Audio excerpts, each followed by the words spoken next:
আদেশ দিয়েছিল ইংরেজরা। তাকে আম্বালার কারাগার থেকে নিয়ে যাওয়া হলো লাহোরের কারাগারে। তার সাথে আরো কয়েকজন আলেম। তাদের হাতে লাগানো হলো হাতকড়ি, পায়ে বেড়ি, কোমরে লোহদণ্ড। তাদের জন্য তৈরি করা হলো লোহার খাঁচা। তাদের হাত থেকে রক্ত ঝরছে, পা থেকে রক্ত বইছে, রক্তে ভেসে যাচ্ছে জমিন। এই অবস্থায় তাদেরকে ঢুকিয়ে দেওয়া হলো ওই লোহার খাঁচার মধ্যে। লোহার খাঁচার ভিতরটা ছিল চুচালো, ধারালো, যার ফলে তারা নড়াচড়া পর্যন্ত করতে পারছিলেন না। সেই আলিম ভর্তি পিঞ্জরাগুলো, সেই লোহার খাঁচাগুলো তুলে দেওয়া হলো ট্রেনের বগিতে। তাদেরকে মুলতান ডিস্ট্রিক্টে নিয়ে যেয়ে মুলতান ডিস্ট্রিক্টের জেলে তাদেরকে ফাঁসি দেওয়া হবে। ট্রেন মুলতান ডিস্ট্রিক্টের দিকে রওনা হয়ে গেল। কোথায় 10 দিন, কোথায় 15 দিন, কোথায় কম, কোথায় বেশি। এইভাবে ট্রেনটি চলতে চলতে দীর্ঘ 3 মাসে গিয়ে পৌঁছালো মুলতান ডিস্ট্রিক্টে।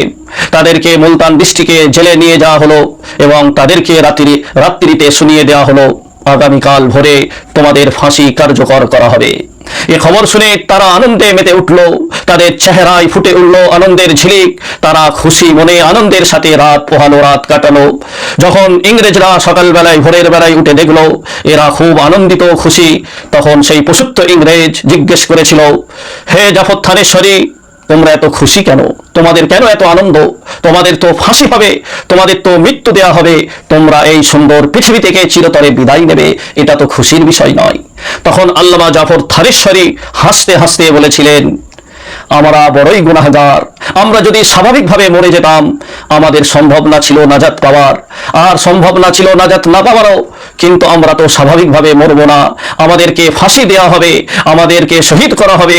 আমরা শহীদের পরেই সঙ্গে সঙ্গে চলে যাব হাউজে কাউসারের কাছে, যেখানে আমাদের নবী, বিশ্ব নবী, বিশ্ব নেতা হাউজে কাউসারের পানি হাতে নিয়ে ধরে আছেন। তার হাতে হাত দিয়ে আমরা হাউজে কাউসারের পানি খাবো, পানি পান করব।